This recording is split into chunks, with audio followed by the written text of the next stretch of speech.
நண்பர்களே, ஒரு பெரிய தோட்டத்தில் திடீரென பச்சை தவளை ஒரு இலை மேலே அமர்ந்தது. அங்கே பக்கத்தில் பாம்பு நெளிந்து வந்தது. பாம்பு சொன்னது, ஏன் பயப்படுகிறாய் நண்பா? நான் உனக்கு தீங்கு செய்ய வரவில்லை. உன்னோட ஒரு விஷயம் பேசணும்னு வந்தேன்.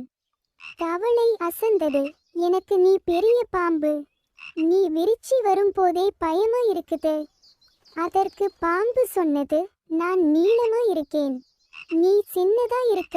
ஆனா அதனால நாம பெரியவனும் சிறியவனும் இல்ல. ஒவ்வொருத்தருக்கும் தனி தனி சக்தி இருக்கு. நீ குளத்துல பாயும் வேகத்தை பார்த்தா நான் உன்கிட்ட வர முடியாம இருக்கேன். அதை கேட்டு தவளை சிரிச்சது.